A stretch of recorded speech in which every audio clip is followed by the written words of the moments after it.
जमनापुर गांव में राजवंती और राजबाला नाम की दो सास बहू रहती थी। उन दोनों को चिकन की दावत उड़ाने का बहुत शौक था। वे दोनों हमेशा चिकन के ही सपने देखती रहती थी।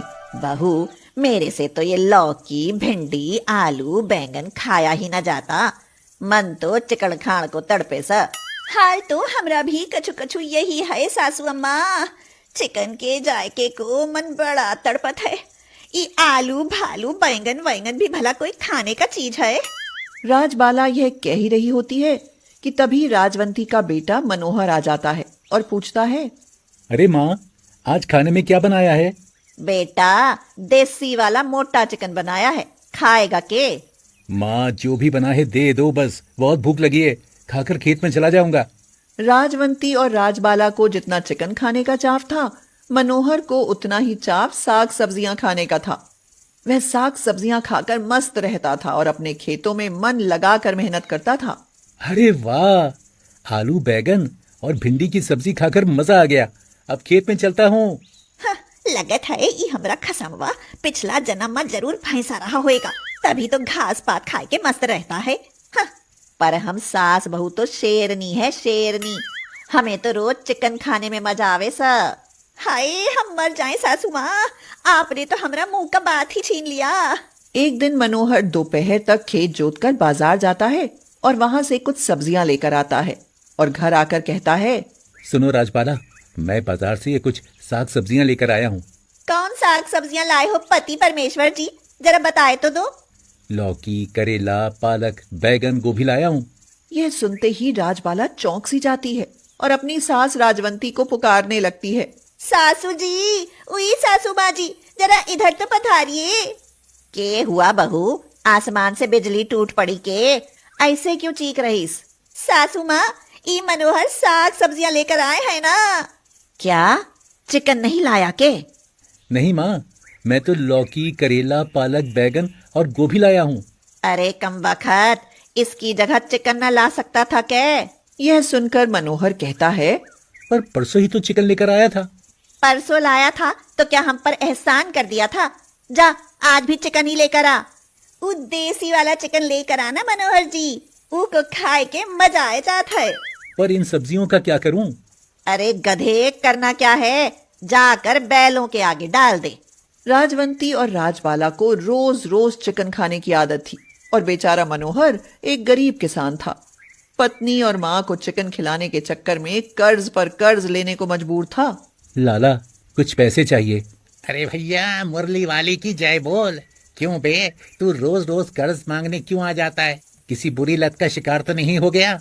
यह सुनकर मनोहर भावुक हो जाता है और लाला को अपने घर की समस्या बताते हुए कहता है, वो बात यह है लाला कि मेरी माँ और घरवाली को रोज चिकन खाने को चाहिए।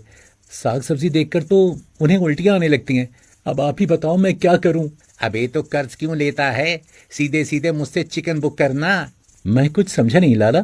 अबे मैंने खेत में ढेर सारे मुर्गे मुर्गियां पाल रखे, तू रोज चिकन ले और फसल पर हिसाब कर देना। मनोहर को लाला की बात पसंद आती है। इसके साथ ही राजवंती और राजबाला को रोज चिकन मिलने लगता है। वे रोज मुर्गे की दावत का मजा लेती हैं। मगर कुछ दिन बाद जब फसल उठती है तो बेचारा मनोहर सिर पकड़कर बैठ जाता है और कहता है, लाला, क्या मेरी सारी फसल चिकन के बदले चली जाएगी? और नहीं तो क्या। अबे जानता भी है, तेरी माँ और पत्नी मेरे पूरे 400 मुर्गे हजम कर चुकी हैं मसाला डाल के। यह सुनकर मनोहर चुप हो जाता है और उसकी सारी फसल लाला उठा ले जाता है। फिर मनोहर जब खाली हाथ घर आता है तो राजवंती कहती है, बेटा, घर में अनाज नहीं लाया के? खेत का सब अनाज मंडी में बेच आए हैं सासू माँ। क्यों मनोहर जी, क्या हम झूठ बोला? हाँ, झूठ बोला। इस बार का अनाज तुम दोनों की चिकन पार्टी की भेंट चढ़ गया। लाला उठा ले गया सारा अनाज। और खाओ मोटा देसी वाला मुर्गा। ये तो बहुत बुरा हुआ रे। अब साल भर हम क्या खाएंगे बेटा? चिकन खाना, देसी मोटा मोटा मुर्गा खाना, अनाज खाकर करोगी ही क्या? यह सुनकर राजबाला चुप नहीं रह पाती। वह कहती है, माना हम सास बहू शेरनियां हैं, पर इतना भी शेरनियां नहीं है मनोहर जी कि मुर्गा के साथ 2 रोटियां खाए बिना रह जाएं। बहू ठीक बोल रही इस बेटा। अब बहुत हुआ माँ, आज के बाद मैं चिकन कभी नहीं लाऊंगा। खाना है तो साग सब्जी खाना। यह कहकर मनोहर चला जाता है और फिर एक किसान से उधार लेकर घर में अनाज तो रख देता है, मगर घर में मुर्गा कभी नहीं लाता। बेचारी मुर्गे की मारी राजवंती और राजबाला कुछ दिन तक तो सब्र करती हैं, मगर फिर मुर्गा खाए बिना रह नहीं पाती तो मुर्गा चोरी करने का प्लान बनाती है। बहू, बहुत दिनों से मुर्गा पार्टी ना हुई, क्यों ना आज हो जाए। पर सासू माँ, वो मुर्गा कहाँ से आएगा? अरे मारे गांव में मुर्गों की कमी सके, कहीं से भी मुर्गा चुरा लावेंगे और रात में दावत उड़ावेंगे। क्यों, है ना एकदम से गुड आइडिया? ई तो सच में गुड आइडिया है सासू माँ। रोज रात को मुर्ग मसाला खाएंगे और किसी को पता भी न चलेगा। उस दिन के बाद दोनों सास बहू गांव में मुर्गे की तलाश में निकलती और जहां भी मुर्गा हाथ लगता उसे दबोच लेती। फिर रात को मुर्गा बनाती और चटखारे ले लेकर खाती। राजबाला बोली, सच्ची माँ सासू माँ, मुर्गा तो एकदम से धांसू बना है, खाए के मजा आ गया। अरे अब तो रोज ऐसे ही चिकन खाएंगे। चोरी का मुर्गा खाने का तो आनंद ही कुछ और है। सच्ची बोला सासू माँ, हमरा तो बस मसाला ही लगत है, मुर्गा तो किसी और का होता है ना। कुछ दिन ऐसे ही बीत जाते हैं। मनोहर की माँ और पत्नी दोनों कहीं से भी मुर्गा चुरा लाती और उसे रात में बनाकर खा लेती। पर कहते हैं ना कि 100 दिन चोर के और 1 दिन शाह का। एक दिन दोनों सास बहू लाला के खेत से मुर्गे चुराने का प्लान बनाती हैं। चिकन खाऊं तो निहाल हो जाऊं। बहू, सुना है लाला के फार्म बड़े बड़े मुर्गे हैं, खूब मांस चढ़ा है उन पर। तो फिर आज रात 2-4 मुर्गा चुराए लात है ना सासू माँ। तो ठीक है, चल अब थोड़ी नींद ले लेवे, रात को तो जागना ही है ना। चलो तो फिर सोए जात हैं। गुड वाला नान सासू माँ।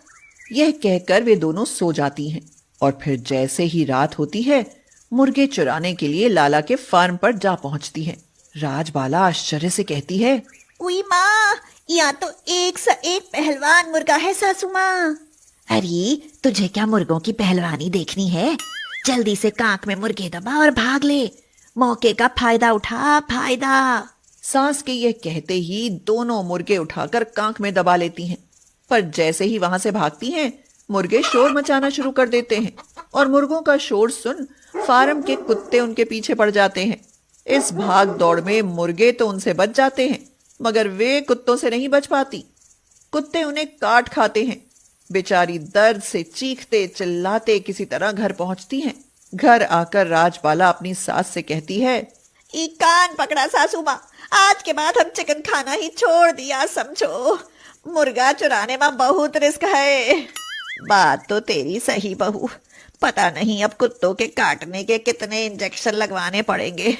भगवान का शुक्र बच तो गई हम। इस हादसे के बाद सास बहू सचमुच मुर्गा खाना छोड़